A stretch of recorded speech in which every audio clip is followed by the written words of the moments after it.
Hello friends, आपका मेरे YouTube channel में स्वागत है। तो दोस्तों, आप लोग कैसे हैं सब। ये मेरे बृहस्पतिवार का जो पूजा है, मैं बृहस्पतिवार का व्रत करती हूँ। तो बृहस्पतिवार की पूजा का व्रत के दिन का ही वीडियो है। तो उस दिन तो मैं इसको शूट करके अपलोड नहीं कर पाई, क्योंकि तबीयत थोड़ा सा अभी मेरा खराब चल रहा है, सर्दी जुकाम है और शरीर में भी थोड़ा भारीपन है। लेकिन आज सोचा कि थोड़ा बड़ी वीडियो भी मैं डालती हूँ, क्योंकि बहुत मैं शॉर्ट वीडियो डाल कर बहुत कुछ मुझे बहुत छोटा उसको करना पड़ता है, तो मुझे अच्छा नहीं लगता है, क्योंकि बहुत कटपीट हो जाता है। तो मुझे लगा कि थोड़ा बड़ा वीडियो भी मैं डिटेल में डालूं, इसलिए अभी मैं थोड़ा बड़ा वीडियो डाल रही हूं। तो आप लोग देखिएगा जरूर। और ये देखिए, मेरी गायत्री माँ का फोटो है, क्योंकि मैंने गायत्री दीक्षित हूं मैं। तो उनका फोटो को रोज मैं गंगा जल से थोड़ा छिड़क कर जल साफ करती हूँ। साफ करके उनको इत्र वगैरह लगाकर गुरुदेव माता जी को और माँ गायत्री को फिर तिलक लगाती हूँ, और जो भी फूल होता है, माला होता है, सब चढ़ाती हूँ। फिर उनका जो स्थान होता है, आसन वहाँ जो बिछा हुआ है, उसको भी मैं अच्छे से साफ कर देती हूँ। साफ करके फिर माता रानी को वहाँ पर मैं स्थापित कर देती हूँ। ये सब करने में थोड़ा टाइम लगता है लेकिन जब मैं करने जाती हूँ ना, तो कैसे फ्लो में सब कुछ होते चला जाता है, मुझे अच्छा लगता है। और लगता है कि यहाँ नहीं साफ हुआ, वहाँ नहीं साफ हुआ, इस भगवान को अच्छे से नहीं ये किया, मन में थोड़ा सा भारी भारी लगता है। इसीलिए जो मेरा पूजा का रूटीन है, उसमें मैं कभी भी शॉर्टकट चाहूँ भी तो नहीं कर पाती हूँ। मैंने कभी लगता है कि आज थोड़ा शॉर्ट में करती हूँ, थोड़ा जल्दी करती हूँ, तब भी मेरा हो नहीं पाता है। थोड़ा लगता है कि थोड़ा ये कर लूँ, थोड़ा वो कर लूँ। और आज बृहस्पतिवार का दिन था, तो देखिए विष्णु भगवान का भी मैंने पीला आसन बिछाया, फिर अच्छे से वहां पर इत्र लगाकर फिर भगवान का जो पहले वस्त्र वो पहने हुए थे, उनको मैंने वस्त्र हटाया, फिर उनको भी गंगा जल से उनका फोटो पे छिड़क कर उनको भी स्नान कराया। फिर स्नान कराकर उनको जो है नया दूसरा वस्त्र पहनाकर उनको स्थापित किया। फिर शालिग्राम भगवान थे, उनको भी मैंने स्थापित किया। और उसके बाद देखिए, ये मैं लड्डू गोपाल का भी स्नान करा रही हूँ। और जब भी मैं स्नान कराती हूँ, तो उस जल में मैं थोड़ा सा गंगा जल जरूर छिड़क देती हूँ। जिस भी विग्रह का मैं स्नान कराती हूँ, उस विग्रह का स्नान के समय ऐसे तो नियम है कि पंचामृत से स्नान कराने का, लेकिन अगर पंचामृत रोज नहीं हो पाता है, तो मैं गंगा जल छिड़क देती, गंगा जल जो है वो थोड़ा जल में मिलाकर भगवान जी का स्नान करा देती हूँ। और इससे मुझे बहुत अच्छा फील आता है। जब भगवान का स्नान कराओ, तो ऐसा लगता है कि खुद ही मन हल्का हल्का लगता है, जैसे लगता है बहुत साफ हो गया, सब कुछ बहुत हल्का हल्का अंदर से भाव आता है।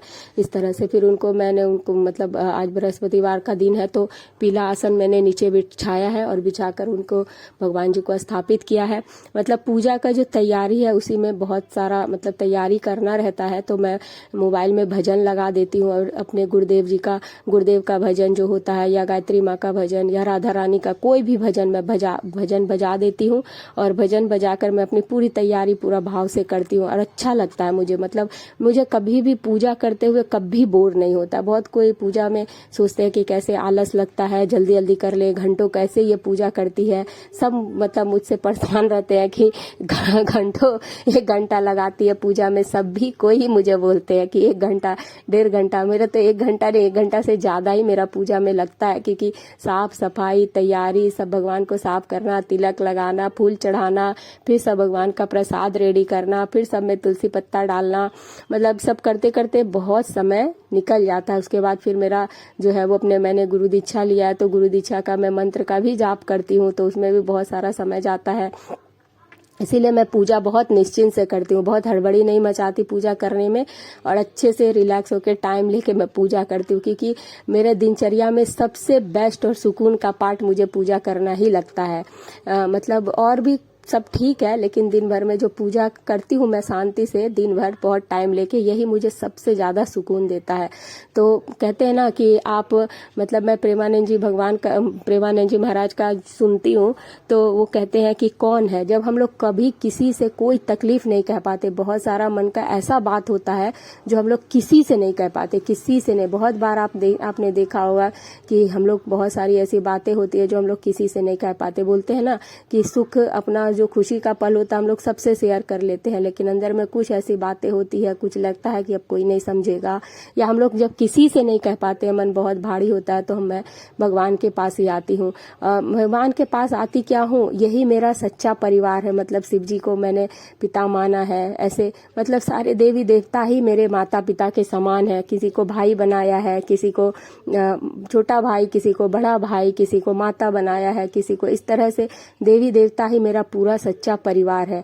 और इसीलिए मैं इनसे दूर नहीं रह पाती हूँ। सुबह शाम मतलब इनका भजन कीर्तन अगर मेरा बस चले तो इनका भजन कीर्तन ही करती रहूं, मतलब ऐसा मन में हमेशा भाव आता है। और उनका जब भजन करने जाती हूँ, मतलब पूजा साधना के बाद भी जब मैं उठती हूँ तो भगवान जी का भजन मैं अपना मोबाइल में बजा देती हूँ, और लगता है बस बैठ के उनका भजन सुनती रहूँ और भजन करती रहूँ और भजन में ही डूबी रहूँ। पता नहीं क्या, मतलब कभी मैंने नहीं सोचा था कि मेरा मन जो है इतना ज़्यादा मतलब आध्यात्मिकता की तरफ झुकेगा। हाँ, आध्यात्मिकता वाला भाव बचपन से ही था, क्योंकि घर में वैसा वातावरण था, लेकिन अब धीरे धीरे मतलब बहुत ज़्यादा मैं मतलब इसमें मतलब थोड़ा ज़्यादा मैं लगती हूँ और अच्छा लगता है। उसके बाद शिव जी को देखिए मैं अभिषेक करती हूँ। शिव जी का जो जल होता है, दूसरे दिन उस जल को मैं किसी फूल के गमले में डाल देती हूँ। माता रानी को जो भी मैं उनके मतलब माथे पे जो सिंदूर लगाती हूँ रोज माता रानी को, वो सुहाग का जो सिंदूर मेरे हाथ में लगता है उसको मैं अपने मांग में लगा लेती हूँ। तो इस तरह से शिव जी का भी मैं रोज अभिषेक करती हूँ, सिर्फ सोमवार को ही नहीं। और ये शिव जी जो पारत के शिव जी हैं, बहुत छोटे से हैं। आज मतलब इनका जब मेरी शादी हुई थी तब से ही मैंने ये शिवलिंग मैं अपने घर में लेकर आई, और तब से ये आज तक मेरे घर में है। 16-17 साल हो गया आज तक ये मेरे घर में ये शिवलिंग है। और उसके बाद फिर भगवान जी का कथा सुनती हूँ, फिर मतलब अपना जाप करती हूँ। जाप करने के बाद फिर भगवान जी का जो कथा होता है बृहस्पति भगवान का, वो कथा करती हूँ। कथा करने के बाद फिर आरती करती हूँ।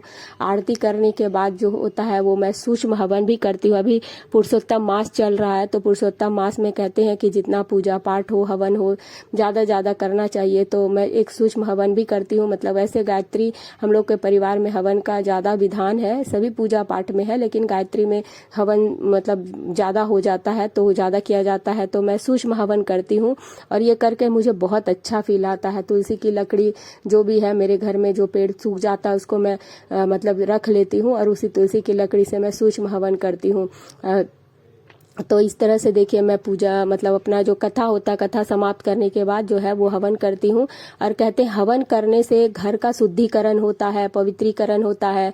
और मतलब जब हवन की अग्नि जलती है तो उससे क्या होता है ना कि सारे हर हवन क्या है, देवी देवताओं का भोजन होता है। तो गायत्री में 24 देवी देवता है, तो मतलब 5 बार गायत्री मंत्र, फिर 5 बार महामृत्युंजय मंत्र, और उसके बाद फिर 24 गायत्री मंत्र का जो 24 गायत्री के देवता है उनका भी, जैसे गणेश, लक्ष्मी, विष्णु, कृष्ण, इस तरह से गायत्री के 24 देवता है, तो उनका भी यज्ञ जो मतलब हवन है वो उनको मैं अर्पित करती हूँ।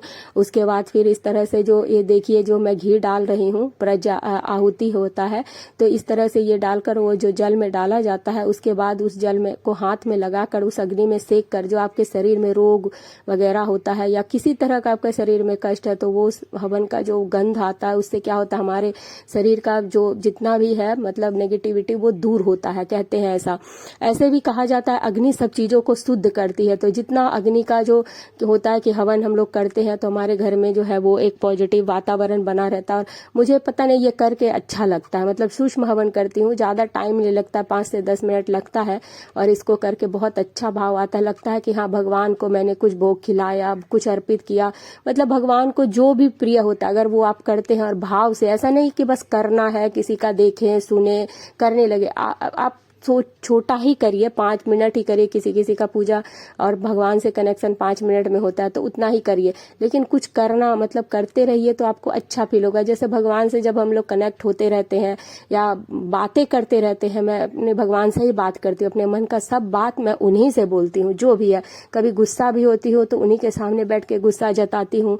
कुछ मन के अंदर बहुत मतलब लड़ाई वाला बात आता है कि भाई भगवान से मुझे लड़ना है, तो मैं लड़ाई भी उनसे कर लेती हूँ। तो ऐसा होता है, मेरा चलता है। अब बहुतों को लगेगा बहुतों को लगेगा कि भगवान से क्या लड़ाई करना है, तो ऐसा नहीं है। हम लोग जब किसी से बहुत अपना सब कुछ समर्पित कर देते हैं, और भगवान से मैं कभी कुछ मांगती नहीं हूँ, उनके ऊपर ही मैंने सब कुछ छोड़ दिया है कि आपको जो ठीक लगे आप मेरे लिए करना। कभी नहीं बोलती कि भगवान आप मेरे लिए ये कर दो वो कर दो, क्योंकि माँ बाप अपने बच्चों के लिए सदैव अच्छा कर दो, और मेरे माता पिता मैंने उनको बना लिया है, तो वो मेरे लिए जो भी करेंगे, चाहे मुझे उस समय बुरा भी क्यों नहीं लगे, कुछ चीजें मेरे मन के मुताबिक नहीं होती है, बुरा भी लगता है, लेकिन फिर मन को यही बोलकर समझाती हूँ कि शायद इसमें मेरा कुछ अच्छा ही होगा, भगवान ने आगे मेरे लिए कुछ अच्छा ही सोचा होगा। यही सोचकर मैं मतलब मन को शांत कर लेती हूँ, और सब कुछ मैंने उनके ऊपर छोड़ दिया है।